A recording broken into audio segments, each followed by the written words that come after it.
Chelsea fans, welcome back to Talking Chelsea. Welcome back to your Chelsea news. We have some interesting updates regarding Hugo Ekitike, and Chelsea may have found their solution for that second striker option. Not only that, but we have updates regarding Noni Madueke, Willian Estevao, Andrey Santos, and the entire goalkeeping situation. Now, of course, I'll be giving my own thoughts and opinions on everything that's been reported, but more importantly, I want to know what you guys think down below in the comments. And before we get into the video, make sure you leave a like and subscribe if you are a Chelsea fan who enjoys Chelsea content. We're on the road to 10k by the end of 2025. Kicking things off with a report from Jacob Steinberg saying Jordi Petrovic is likely to leave Chelsea after being left out of their Club World Cup squad. Some interest from West Ham, but a move to Europe is possible. Now, it's really sad that Petrovic is looking likely to leave Chelsea this summer. We all share a similar consensus that we wanted him to be Chelsea's number one, or at least come in and fight for that position.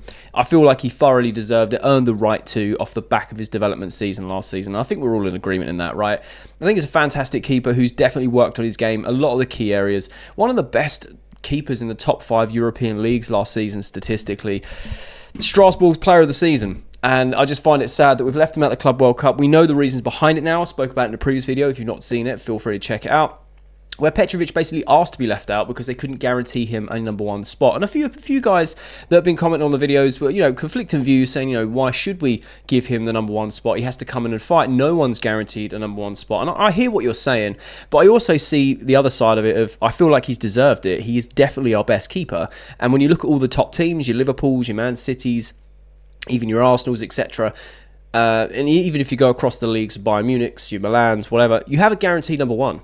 You just have a guaranteed number one, and anyone else below that is fighting for that number one spot based on performance. And I feel like that would be the situation where Petrovic comes back. He is our best goalkeeper. Obviously, we'd use the Club World Cup and the pre-season so he could establish, his developments and prove to Maresca that he is better than Sanchez. But regardless of that, it looks like he's got some Premier League interest in West Ham. That's very, very interesting.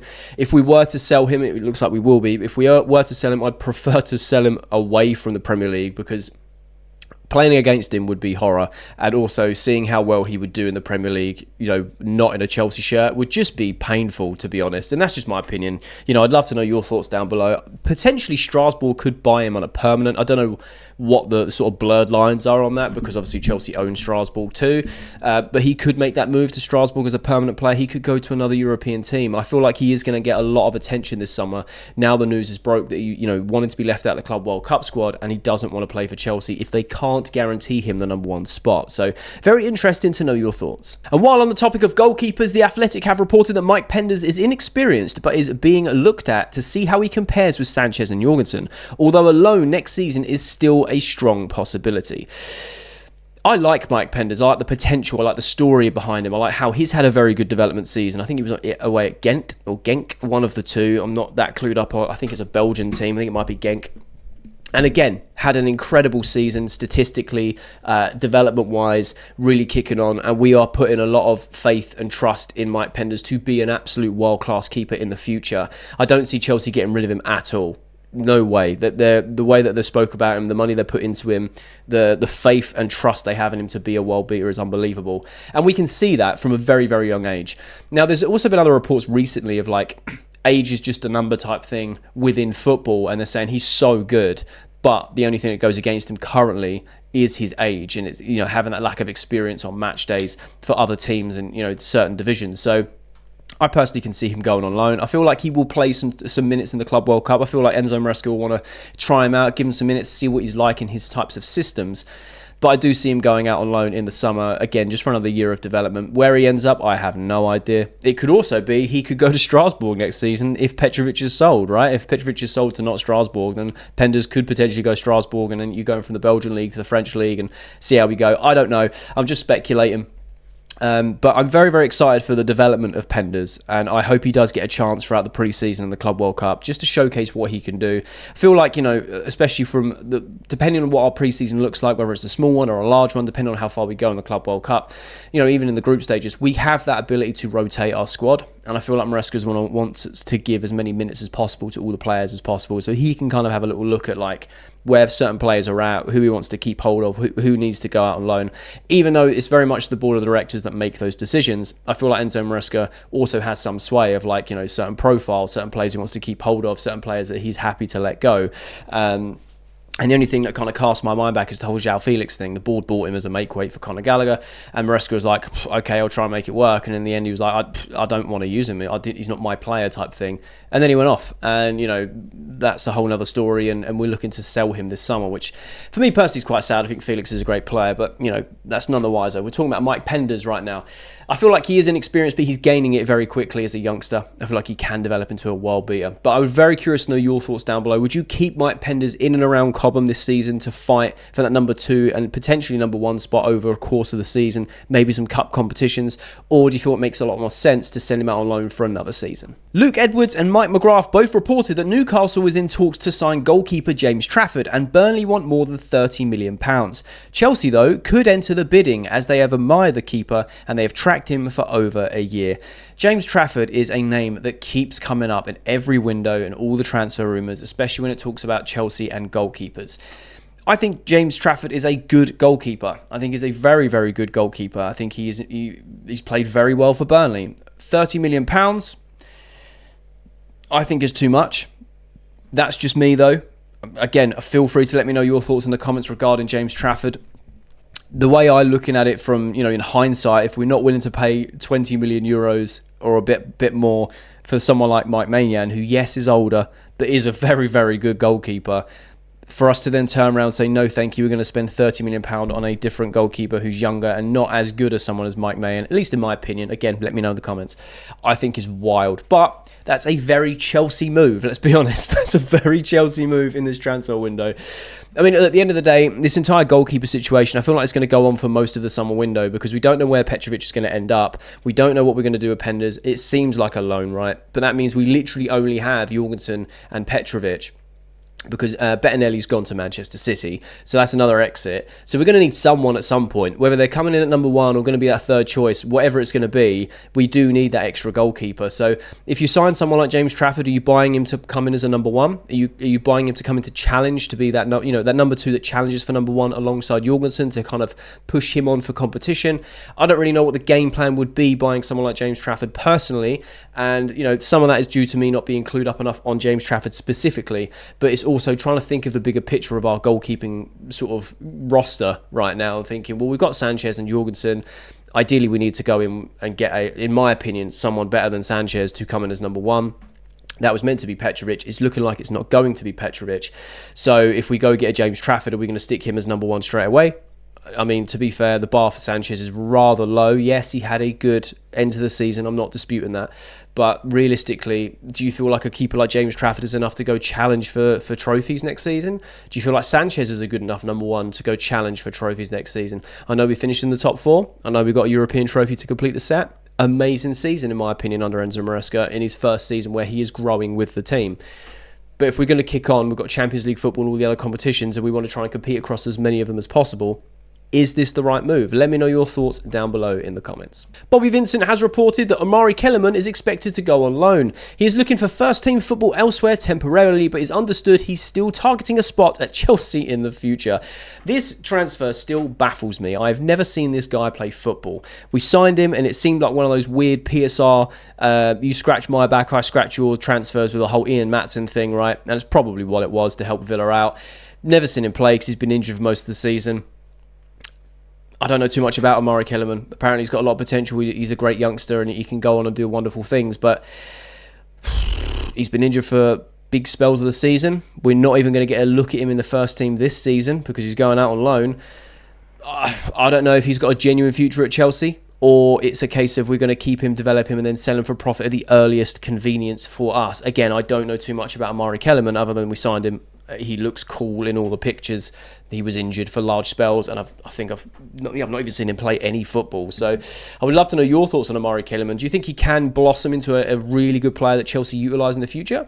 Or do you think he was part of that make-weight deal and we're just looking to offload him for profit as soon as we can? The Athletic have reported that Chelsea are not actively looking to sell Noni Madueke, but that stance has not halted speculation that he could be prized away if a bid is good enough, partly because soon he is going to have Brazil's rising star, Estevao Willian, to contend with. They go on to say that Estevao Willian likes to play on the right side, which is Madueke's preferred position, as well as centrally. Pedro Neto also enjoys operating down the right more than he does the left, so that has to be a concern for Madueke too. Chelsea are looking to buy another winger for that side of the pitch. This is very interesting to me. There's always speculation with Noni Madueke around every transfer window. Let's be honest. He's going to go 60 million euros, 60 million pounds, whatever it is. Newcastle want him, or Chelsea would happily accept it. Do I think that Chelsea would happily accept the bid for Noni Madueke? Yes, I think they would, because they would like to make profit. However, I think the one thing, especially this season currently, before the window reopens, that works in Noni's favour is we haven't secured that left winger. Yes, we've got Estevao coming in, but we're trying to secure that left winger. We've got Tyreek George, and I can see Nkunku probably playing minutes out there in the Club World Cup in rotation on that left-hand side. Potentially Madueke. Obviously Nkunku could play as the 10 as well to give Palmer some relief. But we've got plenty of players within that midfield, that's what I'm saying. On the wide areas, you've got Pedro Neto, Noni Madueke, you've got Tyreek George, and we're trying to secure... You've got Estevao Willian coming after the Club World Cup, so that does make 4. And then we're trying to secure Gittins. That makes 5. And I feel like that's a healthy competition and a healthy balance for both sides of the wings. Because Estevao wants to play centrally and on the right. He's comfortable on the right, but wants to play centrally. Chelsea have promised him central football. I can't see him knocking Cole Palmer out of the starting 11 straight away. I just can't see that. I can't actually see that happening full stop. Unless Estevao Willians is absolutely insane, tears the world alight, or sets the world alight, and knocks Cole Palmer, our best player, out the squad. I just can't see it happening, right? On the right-hand side, he can be in rotation with Noni Madueke.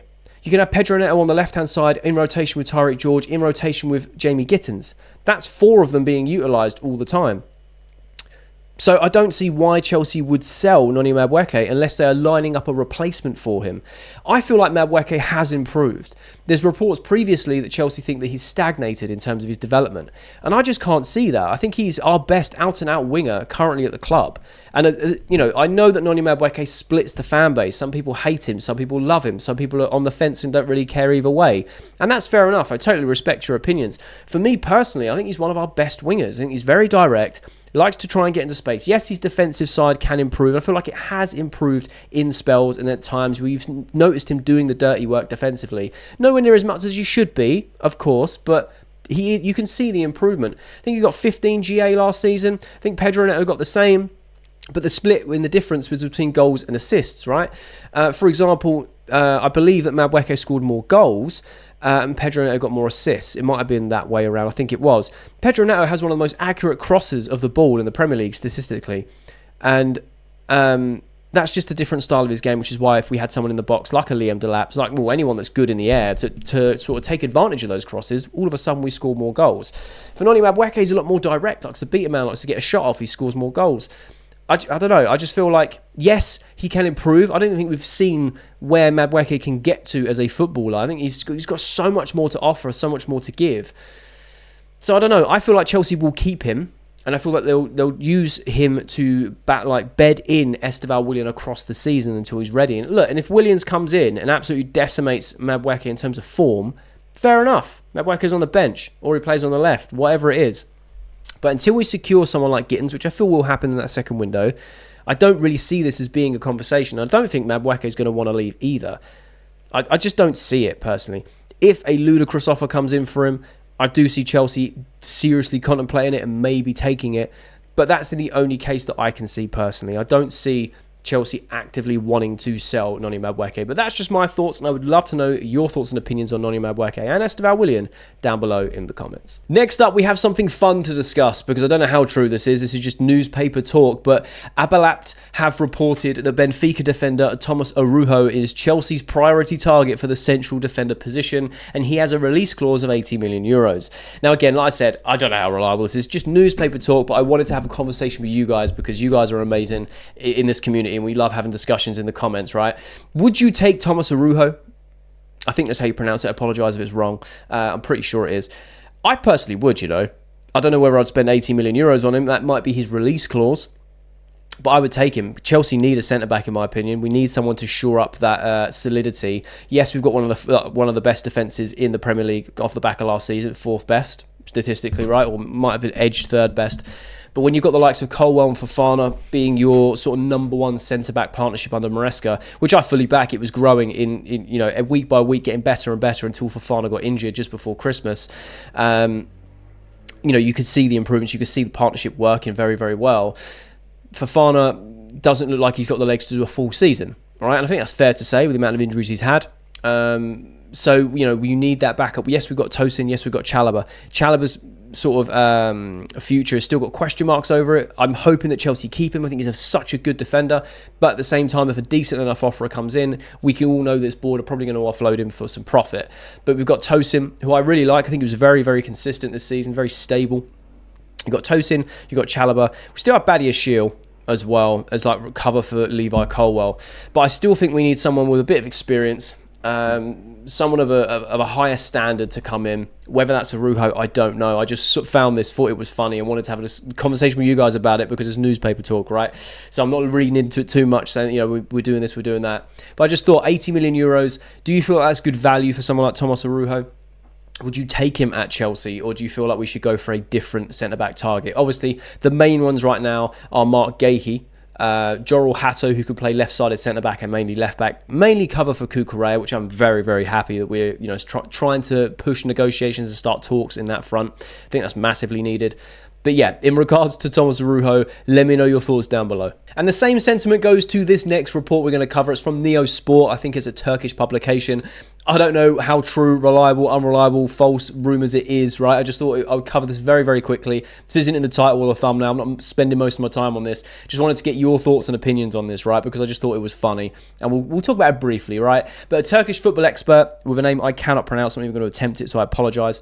Victor Osimhen is not in a hurry and expects a move from England. I heard that if Chelsea buys Osimhen, Galatasaray will also move for Nicholas Jackson from Chelsea.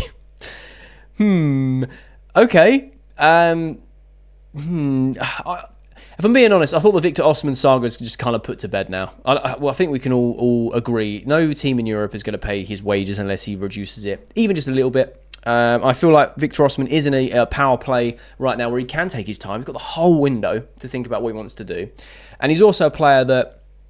and rightfully so, he is a player that sort of stands on his demands in terms of that's what I'm worth, I want to get paid that. And hey, I respect it, man. Get your bag. I've never once said it's ridiculous. For him as a person, yeah, the wages are huge, right? But for him as a person, if he feels like that's what he's worth, then yeah, man, you stand on it. Stand on business. But I do feel like if he does that for too long, then it's going to put off a lot of clubs who just physically can't afford it. However, Galatasaray put in a big offer for him, around 13 to 17 million euros a year, which is around the ballpark of what he's asking for. I just want to know your thoughts. Do you feel like there is like a slim chance that Chelsea going for Osimhen this summer? Because based on what we've heard, Delap was the main 9. We are looking for a second forward, whether it is another striker or someone in more of the Nkunku mould, which you're going to talk about in a little bit. Or do you just feel like the saga's over? Because for me personally, I feel like the saga's over. I just thought it was funny that these things are coming out. The other thing I thought was funny is if Chelsea go sign Osimhen, then Galatasaray want Jackson. I find that's fair enough. I can't see Nicholas Jackson going anywhere. I do, however, see the board definitely licking their lips if a big offer comes in for Nicholas Jackson. But Nicholas Jackson as a player, you can see he's very determined, wants to put his head down, wants to work hard, and just wants to be at this club. So hopefully he can develop. But I just thought this was funny. If Osimhen's waiting, fair enough. He's taking his time. But if Chelsea go buy him, then Galatasaray are going to move for Jackson. So I would love to know your thoughts and opinions down below in the comments of how, on a scale of 1 to 10, how true you may think that the substance of this is. And also your thoughts on it, right? Like I said, I don't want to spend too much time on it, but just wanted to put it in the video in passing to put to you guys. The Athletic have reported that Andrey Santos is being earmarked to challenge fellow 21-year-old Romeo Lavia for a place in the Chelsea first 11. This is huge for me. I am so excited to see Andrey Santos play at the Club World Cup and just in a Chelsea shirt, full stop. This guy had an incredible development season at Strasbourg. And if he's being earmarked to challenge Lavia for the first team places, I feel like over the course of the season, he will naturally be the first choice. Obviously, if he performs well, that is the catalyst here. Purely because it seems like Romeo Lavia doesn't have the legs to do a full season. Enzo Maresca wrapped him in bubble wrap all year. playing 45 minutes, 45 minutes, 45 minutes. There was a couple of occasions where it was like 70 minutes or, 90 minutes or 80 minutes or 85 minutes or whatnot. But most of the time, plays a half, comes in, does his job incredibly well, mate. I'd absolutely love Romeo Lavia. I think he's a fantastic player as long as he can stay fit. He can be the cement in that midfield. He's so cool, calm and collected on the ball. And if he stays fit, it's curtains for Santos in terms of if those two are competing for one position. Because if Lavia can stay fit, it's going to be very, very difficult for anyone to replace him. However, I feel like Santos can do it purely because, Enzo Maresca's got another option now in that rotation for Lavia rather than trying to, put round pegs and square holes or something like square. The phrase I'm trying to say.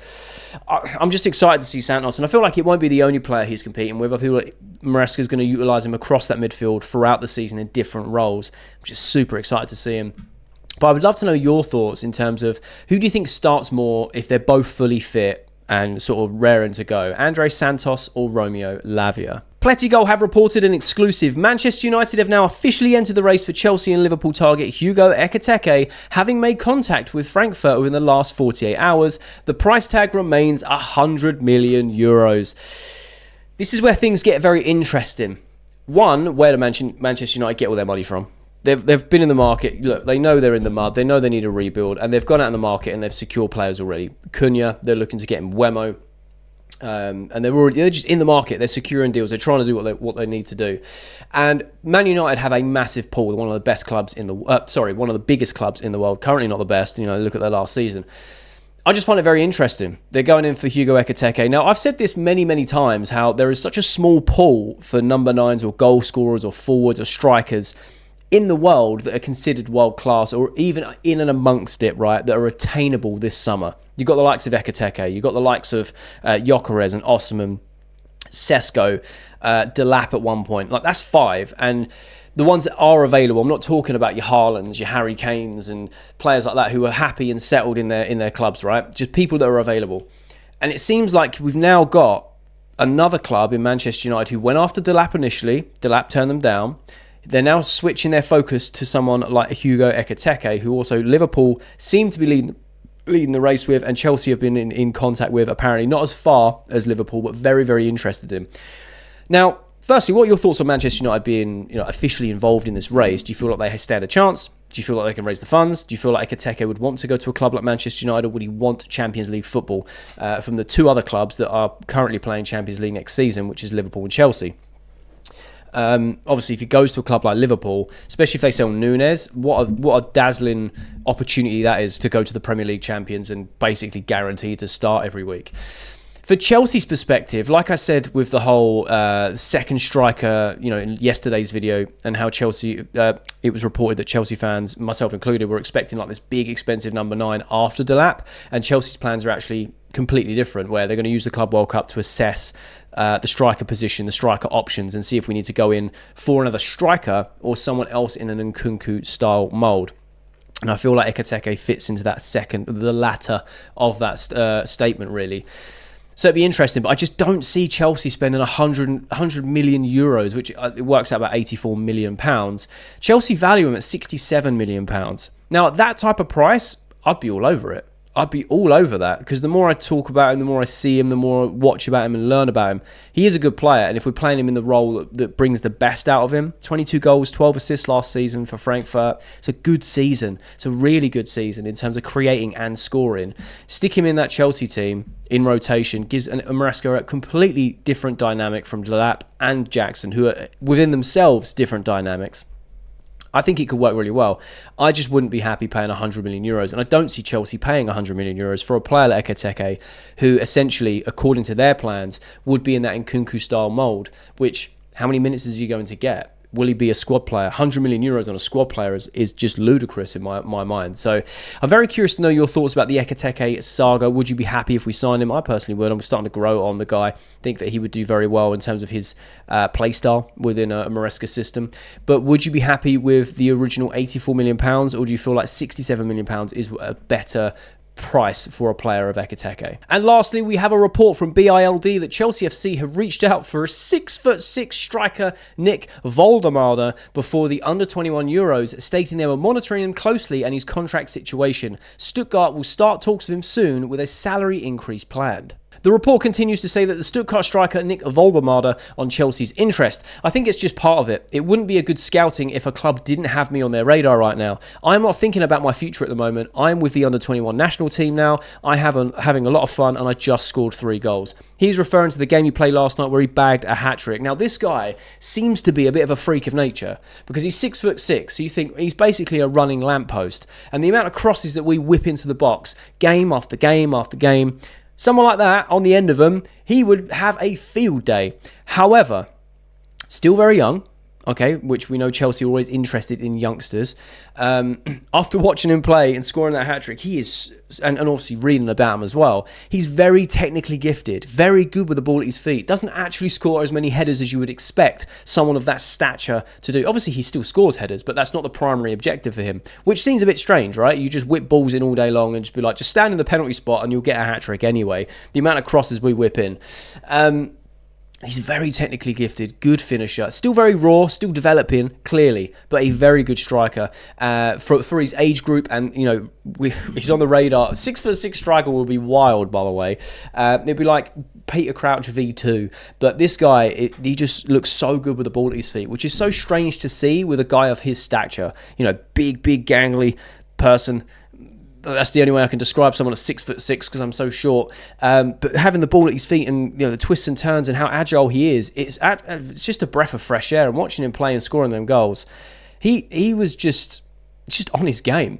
And if Chelsea are looking at a player like that, that could be, again, another talent that we buy that's for the future, who can come in and give us a very different dynamic to Delap or Jackson, right? And I can imagine he'd be a lot cheaper in terms of wages and transfer fee than someone like Ekitike. Not saying I'm not liking them to each other. They're at very different stages of their career. But Nick, you know, he's still very, very young. Was he? Well, I say he's very, very young. He's like 23 years old. So he's coming into that sort of stage of his career where is he going to kick on, or is he going to kind of stay where he's at? You know, this season at Stuttgart, he scored 12 goals, which is a fairly decent return. You know, the seasons before, he was making appearances here and there, didn't really get many goals or assists. It looked like he just wasn't getting involved in many games. Obviously, I didn't watch him. I'm not going to sit here and say I watched every game. That's just based off of his previous stats and career highlights, right? But after watching him last night and seeing little bits of him from Stuttgart this season just gone, he does look like a player that can really kick on and gives us a vastly different dynamic. Do you think Chelsea should go sign a 6'6" striker, Nick Woltemade, or do you feel like we should be putting more of our eggs in the basket of Hugo Ekitike and securing his signature? Because let's be honest, they seem to be currently the angles that we are looking at right now. Obviously, the window is going to open in, like 3 days' time. The under-21 is going to be very interesting. We've got Jesus Rodriguez and Woltemade now to take a look at and kind of see how they perform throughout the Euros. Nick is currently the top goal scorer because he had an absolute incredible game last night. So, I mean, first impressions is amazing. Don't know how much of an impact he would bring, you know, coming into the Premier League. It's a big difference, but at the same time, you never know with players. Like I said, being around that, you know, 22, 23, and, you know, scoring goals last season consistently, having 12 goals, just being of his mould, mate. I just think it'd be something very, very different, and I would love to know your thoughts down below. Now that's all the latest Chelsea news. Let me know your thoughts and opinions on everything that's been reported. I love having a conversation with you guys. And if you have made it all the way to the end of the video, firstly, you're a real one. And I mean that, you are a real one. But secondly, there'll be a thumbnail appears on the screen. So if you are a Chelsea fan who enjoys Chelsea content, make sure you click that thumbnail because you'll enjoy that video too.